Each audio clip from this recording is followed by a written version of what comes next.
Oke, sebelumnya salam kenal. Saya Dr. Stelon Salim. Untuk saat ini saya peminatan ke arah kedokteran kerja. Jadi saya baru selesai mengambil studi sarjana S2 ya, S2 Magister Kedokteran Kerja di FKUI. Oke, kalau untuk saat ini saya praktek di klinik utama Medica Occupational Health Center, biasanya kita sebut Medica OHC. Sedangkan saya ada bekerja juga di 2 perusahaan lainnya, satu di perusahaan manufaktur dan juga perusahaan logistik. Nah, kenapa saya tertarik di bidang pencegahan? Karena dulu singkat cerita saat koas di Jogja, stase mata, itu ada seorang nenek datang. Matanya kita bilang buta lah ya, karena hanya bisa melihat cahaya. Nah, setelah diperiksa oleh dokter spesialis mata, dikatakan nenek tersebut terkena retinopati hipertensi, grade akhir, dan sudah tidak bisa diobati. Nah, di saat itu neneknya langsung nangis, dia bilang, "Dok, saya harus charter angkot selama 2 minggu. Dia harus charter angkot dari gunung sana, karena neneknya petani, ke Jogja, untuk melakukan pemeriksaan mata tersebut." Nah, di situ saya lihat ternyata dokter di bidang kuratif atau pengobatan sangat terbatas keilmuannya. Jadi seandainya ada banyak dokter yang berfokus di bidang pencegahan, cerita nenek tersebut bisa berkurang ataupun bahkan hilang.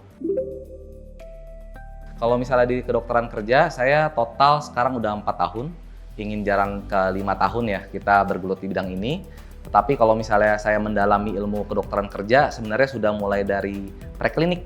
Jadi udah sekitar ya 6-7 tahun lah ya saya belajar terkait kedokteran kerja.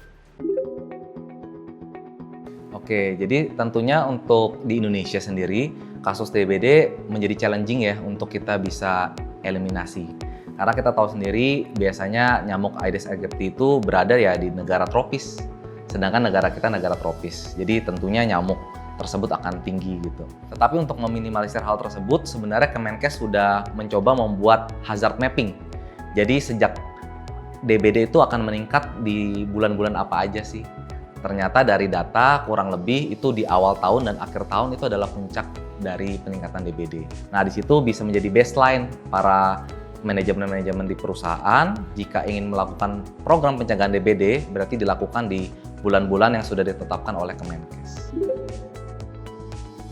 Oke, tentunya kalau misalnya di tempat kerja itu kita bisa resiko demam berdarah jika ada genangan air di perusahaan.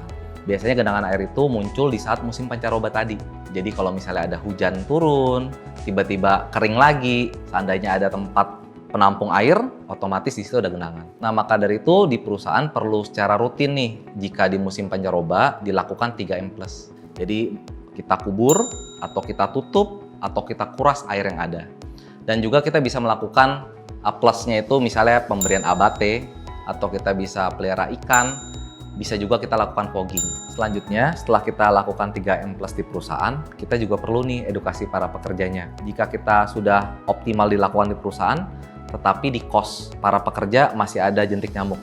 Jadi agak percuma nih program yang kita lakukan. Jadi kita bisa edukasi para pekerja untuk juga melakukan 3M+ tadi di kos-kosannya ataupun di rumah mereka. Jadi sebenarnya kita lihat dulu dari trennya. Kalau misalnya trennya lagi musim pancaroba tadi, ya kita harus suspek seseorang mungkin nggak dia DBD ya. Nah, sedangkan untuk gejala DBD sendiri yang kita harus ketahui yaitu gejala DBD itu demamnya tinggi. Biasanya di atas 38 derajat Celcius, umumnya disertai nyeri kepala. Nah, jadi kalau misalnya demam terus ada nyeri kepala, jangan berpikir ini demam biasa nih, apalagi di musim hujan. Nah, selain nyeri kepala ada gejala tambahan lain, misalnya nyeri di belakang mata, nyeri di bagian sendi dan otot, mual muntah, ataupun ada tanda-tanda pendarahan seperti mimisan, bintik-bintik merah. Nah, kalau misalnya ada gejala seperti itu, memang harus dilakukan pemeriksaan. Kalau kita tadi lihat gejala DBD nggak khas ya, jadi agak general. Jadi kita perlu melakukan pemeriksaan lebih lanjut ke laboratorium dan diperiksakan ke dokter.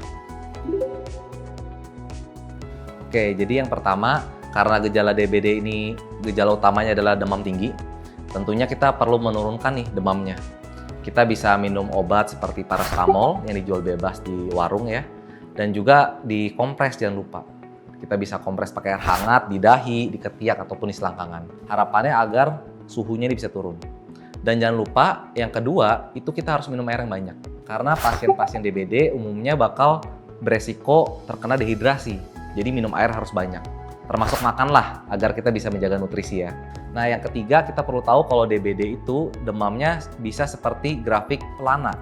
Karena nanti suhunya itu tinggi di hari 1 sampai 3, tetapi di hari keempat dan kelima dia bakal turun. Tapi itu fase kritis.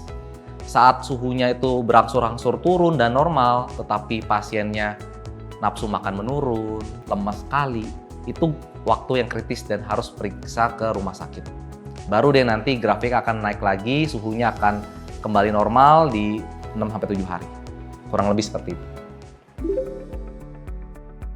Kalau untuk demam berdarah sendiri, yang paling umum di awal itu bisa terjadi pendarahan.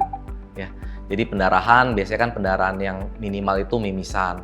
Ataupun kalau misalnya grade-nya udah parah ya, misalnya grade 3, grade 4, itu bisa membuat pendarahan sampai di bagian intraabdomen atau perut. Nah itulah yang menjadi khawatir para pasien DBD harus kontrol ke rumah sakit. Karena jika DBD ini yang terkenal trombositnya turun, saat trombositnya turun, itulah yang bisa menyebabkan seseorang pendarahan. Dan yang kedua, DBD itu bisa membahayakan jiwa juga jika terjadi Dengue Shock Syndrome. Kita biasa sebut DSS. Di mana DSS ini ada terjadi kebocoran plasma. Jadi di dalam pembuluh darah kita ada darah merah, ada plasma. Sedangkan plasmanya bocor. Akhirnya hal tersebut akan menyebabkan tekanan darah menurun. Biasanya tekanan darah menurun ini yang biasa kita sebut shock pada pasien. Oke, mungkin fasilitas yang pertama jika seseorang pekerja terkena DBD, ya pasti perusahaan perlu menunjang nih di fasilitas pelayanan kesehatan. Mungkin memakai BPJS ataupun asuransi. Agar jika pekerja tersebut memerlukan pemeriksaan lab atau pemeriksaan konsultasi ke dokter bisa diakses dengan mudah. Nah selanjutnya mengingat ada waktu bed rest selama minimal 1 minggu itu, manajemen perlu mengetahui, oh DBD ini ada waktu bed rest-nya nih, ya sudah diberikan hak cuti sakit. Dan jika memungkinkan, after dari bed rest tersebut, jika masih ada gejala sisa, bisa diberikan waktu untuk WFH ataupun kerja di rumah secara remote, jika memang pekerjaannya bisa dilakukan secara WFH. Dan yang terakhir, untuk pekerja yang memang bekerjanya di lingkungan tinggi resiko DBD, ya seperti di perkebunan, ataupun ya kita lah di Indonesia kan daerah endemis ya, bisa diperlengkapi dengan vaksinasi DBD, agar kita bisa tercegah dari DBD tersebut tanpa sakit. Oke, jika ada pasien yang terkonfirmasi ya di kantor, kita perlu tracing dulu ya, atau surveillance, kira-kira si pasien ini terkena di mana, di perusahaan ataupun di kos. Jadi kalau misalnya terkena di kos ataupun perusahaan, ya kita melakukan 3M+ tadi. Ya. Jadi kita melakukan 3M+ agar jentik nyamuknya hilang, larvanya hilang, supaya nyamuknya tidak ada lagi gitu. Dan ya lakuin fogging lah. Nah selanjutnya kita bisa melakukan edukasi kepada para pekerja pentingnya memakai repelan nyamuk ataupun lotion anti nyamuk ya, agar para pekerja ini tidak tergigit nyamuk.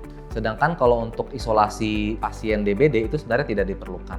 Karena untuk penularan DBD sendiri bukan antara manusia ke manusia, tetapi karena nyamuk ke manusia. Ya maka dari itu kita harus berantas sarang nyamuknya dengan melakukan 3M+ tadi. Tentunya kita setelah melihat tadi ada hazard mapping dari Kemenkes, dilihat akhir tahun, awal tahun akan meningkat nih kasus DBD karena musim pancaroba, kita perlu persiapin tadi 3M+ ya, menguras, menutup, ataupun mengubur. Nah kalau misalnya di perusahaan kita bisa lihat juga seperti air mineral galon, lupa ditutup. Karena air mineralnya ditaruh di lantai, masih terbuka, di dalamnya masih ada sisa air, nah di situ bisa menjadi sarang nyamuk juga.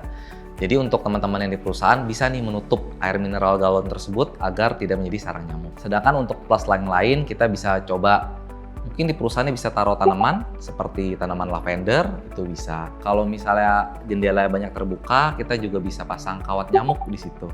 Dan juga kita bisa pelihara ikan nih. Siapa tahu di perusahaan ada yang punya kolam ataupun akuarium, coba kita pelihara ikan cupang. Itu salah satu ikan yang bisa membunuh jentik nyamuk. Selain itu, kita juga bisa melakukan fogging yang rutin ya di perusahaan, ataupun menebar abate di tempat-tempat yang ada genangan airnya.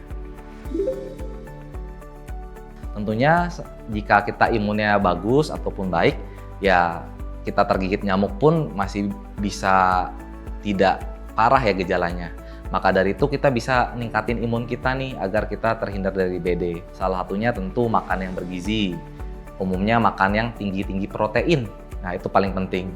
Ataupun kita juga bisa rutin olahraga 3-5 kali per minggu agar imun kita juga bisa meningkat. Dan yang terakhir, kita juga bisa melakukan vaksinasi. Karena kita di negara tropis yang tinggi nyamuk Aedes aegypti, kita bisa melakukan vaksinasi DBD agar terhindar dari DBD. Tentunya untuk kita divaksin, kita perlu dalam kondisi fit dulu ya, sehat. Jadi kalau misalnya kita sehat, tidak sakit, sebenarnya secara umum bisa dilakukan vaksinasi. Kita biasanya ada 2 hal nih, tidak ada alergi. Kalau misalnya ada alergi ya konsultasi dulu ke dokter. Ataupun yang terakhir, jika kita ada penurunan imunitas, itu memang tidak disarankan untuk dilakukan vaksinasi. Para pekerja ataupun orang yang tinggi resiko terkena DBD. Kalau misalnya kita di negara Indonesia, itu tentunya ya karena endemis, direkomendasi nih untuk memakai atau diberikan vaksin DBD. Nah, sedangkan kalau misalnya untuk dari Perdoki, Perhimpunan Kedokteran Okupasi Indonesia, itu merekomendasikan ada beberapa sektor pekerjaan yang tinggi sekali resikonya terkena DBD. Seperti resiko pada perkebunan, pertanian, kehutanan, ataupun konstruksi ya. Nah, itu beberapa sektor yang memang direkomendasikan diberikan vaksin. Nah, kalau untuk vaksin sendiri bisa diberikan di usia umur mulai dari 6 tahun. Jadi udah mulai masuk ke imunisasi anak nih, 6 tahun udah bisa divaksin DBD sampai di umur 45, jadi di masa usia produktif.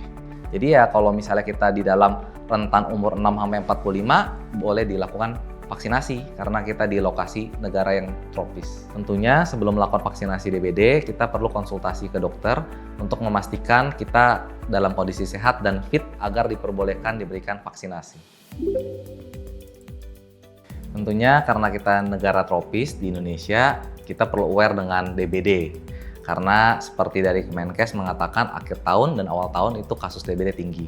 Jadi yuk mari bersama kita melakukan gerakan 3M+ di tempat masing-masing. Mulai dari rumah, kos, ataupun perusahaan. Agar kita bisa mengeliminasi DBD tersebut di Indonesia. Dan karena sudah ada vaksin, boleh nih untuk para pekerja ataupun perusahaan yang memang tinggi kasus DBD-nya di tempat masing-masing melakukan vaksinasi agar kita diperlengkapi dengan vaksinasi tentunya bisa mencegah kita terkena DBD ataupun sampai akhirnya kita terkena DBD juga itu bisa menurunkan gejala yang terjadi pada pasien ataupun pekerja. Oke, sebelumnya terima kasih juga ya sudah berkunjung. Semoga pertanyaan-pertanyaan tadi bisa terjawab dan bermanfaat. Sampai ketemu di lain kesempatan.